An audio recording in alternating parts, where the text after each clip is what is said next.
এতিয়াৰ পৰা হাটছিগিমাৰী গ্লোবেল হস্পিটেলত উপলব্ধ হ'ব ফিজিঅ'থেৰাপিষ্ট চিকিৎসা। Physiotherapist doctor Sultana Sabina Rahman Hatsingimari global হস্পিটেলত 24 ঘণ্টাই উপলব্ধ হ'ব। শৰীৰৰ যিকোনো বিষ, পেইন, পেৰালাইচিছ ৰোগীৰ বাবে ভাল খবৰ। এতিয়াৰ পৰা হাটছিগিমাৰী গ্লোবেল হস্পিটেলতে ফিজিঅ'থেৰাপিষ্ট ডক্টৰ চুলতানা সাবিনা ৰহমানৰ দ্বাৰা চিকিৎসা কৰাব পাৰিব।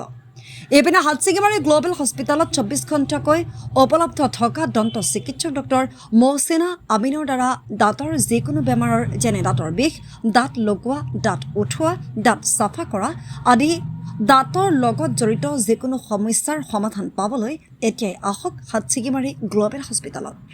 বিশেষকৈ উন্নত মানৰ মেচিনৰ দ্বাৰা দাঁতৰ পৰীক্ষা কৰি আৰম্ভ কৰা হয় দাঁতৰ চিকিৎসা। গতিকে পেৰালাইচিছ ৰোগীসকলৰ লগতে শৰীৰৰ যিকোনো বিষ আৰু দাঁতৰ যিকোনো বেমাৰৰ সমাধান পাবলৈ পলম নকৰি হাটছিগিমাৰী গ্লোবেল হস্পিটেলত ভিজিট কৰক। মই চুলতানা সাবিনা ৰহমান, ডক্টৰ চুলতানা সাবিনা ৰহমান, ফিজিঅ'থেৰাপিষ্ট।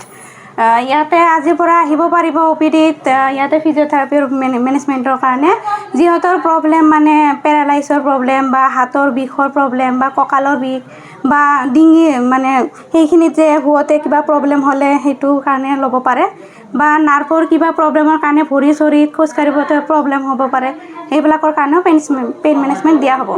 আৰু ইয়াতে বেলেগ বেলেগ ধৰণৰ মেচিনবিলাকো আছে যিহেতু দেখাইছে। তো এই মেচিনবিলাকৰ জৰিয়তে বিষটো কমাই কিনে আমি এক্সাৰচাইজৰ জৰিয়তে ঠিক কৰিব পাৰি।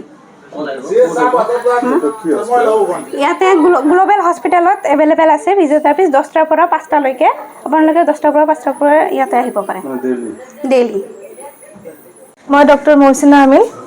এতিয়াৰ পৰা আপোনালোকে হাটছিগিমাৰী গ্লোবেল হস্পিটেলত যিকোনো ধৰণৰ দাঁতৰ সমস্যাৰ বাবে আহিব পাৰিব। মই ইয়াত এভেইলেবল থাকিম। মই এজন দন্ত চিকিৎসক হয়।